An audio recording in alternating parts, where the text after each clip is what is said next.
So what if the secret to building smarter AI wasn't some incredibly brilliant algorithm, but just more data? Like, a lot more data. Today, we're going to dive into a landmark paper from 2001 that put this really simple but powerful idea to the test, and the results basically reshaped the next 20 years of AI. This was the big debate, right? If you're an AI researcher with limited time and resources, where do you focus your energy? Do you spend months, maybe even years, trying to design the most complex, most sophisticated algorithm you can imagine? Or do you take a simpler model and just feed it a truly colossal amount of data? For a long time, the field was pretty much united on this. You build the smarter algorithm.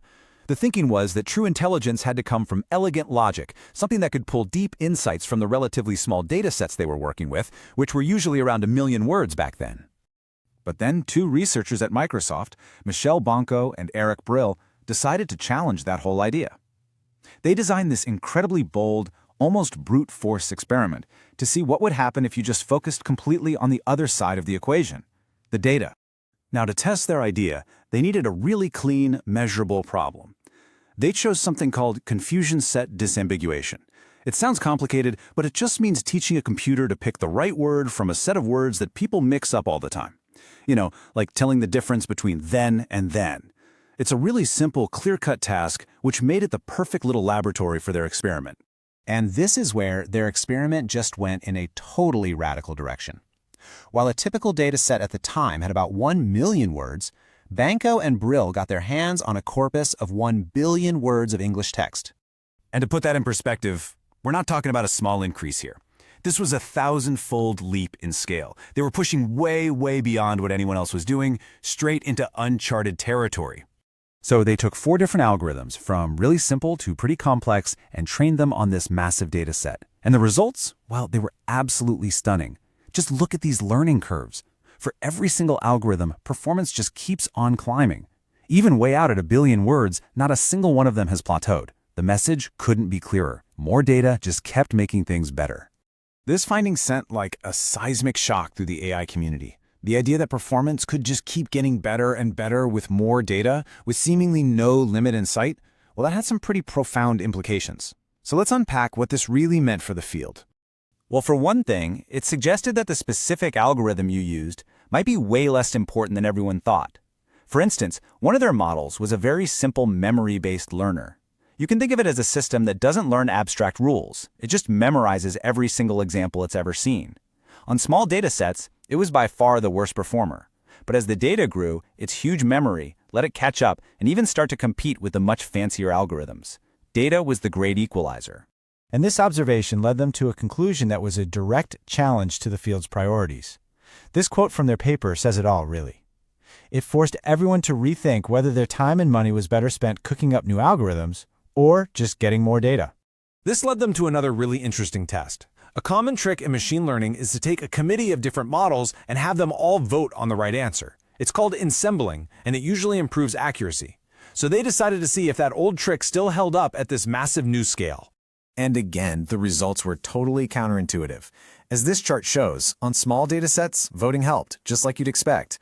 But on the largest dataset, the accuracy of the voting committee actually dropped. It performed worse than the single best model all by itself. Adding more brains to the problem actually started to hurt. So why would that happen? It all comes down to a loss of diversity. With such a massive amount of data, all the different models, no matter their internal logic, started to learn the exact same patterns. They all started to think alike, making the same correct predictions and, crucially, the same mistakes. The whole power of voting comes from combining different viewpoints, but if they all become clones, their collective vote is worthless. So this groundbreaking discovery that more data is the key immediately brought up a huge practical problem for the future of AI. See, for their particular task, the correct word labels were just naturally in the text. But for most AI problems, like identifying tumors in medical scans or flagging hate speech, you need a human expert to go in and label the data. And the idea of having humans manually label 1 billion examples, it's just impossibly expensive and would take forever. This is what we call the annotation bottleneck. So, if we know that raw data scale is the answer, but labeling all that data is a huge obstacle, is it just a dead end? Well, not quite. This is where the researchers started exploring some clever shortcuts. ways to get the benefits of big data without the astronomical cost of labeling it all by hand. One of the most powerful techniques they looked at is called active learning. Here's how it works. First, you train a committee of models on a small set of data you've already labeled. Then, you let that committee loose on your giant pool of unlabeled data. Now, the key is this. You find the specific examples where the models disagree the most, and you pay a human to label only those few, highly confusing examples that give you the most bang for your buck. And the results really prove that it works. This graph shows active learning, that's the colored lines, consistently beating random sampling, which is the dotted line. It gets you a much higher accuracy for the exact same amount of human labeling effort. It's all about working smarter, not harder. They also tested another method called weakly supervised learning. Here, the committee just automatically labels all the easy examples they all agree on and adds them to the training set. And as the table shows, this gives you an initial performance boost at no extra cost. But it's a bit of a double-edged sword. Eventually, the model starts learning from its own potential mistakes, and the noise from those imperfect auto-labels can actually start to drag performance down. So let's bring it all together. Why is a paper from over 20 years ago so incredibly important for understanding the AI that we have today? Well, the lessons are absolutely timeless. 1. An algorithm's performance is fundamentally tied to the scale of its data. 2. With enough data, a simple algorithm can beat a complex one. 3. The real bottleneck for AI is often not the algorithm, but just getting enough, high-quality, labeled data. And 4. You need smart techniques like active learning to get around that bottleneck. This fundamental insight that immense scale doesn't just improve performance, but can unlock entirely new capabilities, that is the bedrock principle that enables the large language models and the generative AI that are transforming our world today. This paper pushed the boundary to 1 billion words, and it changed the field forever. Today's models are trained on datasets 1,000 times larger than that. So it leaves us with this massive question.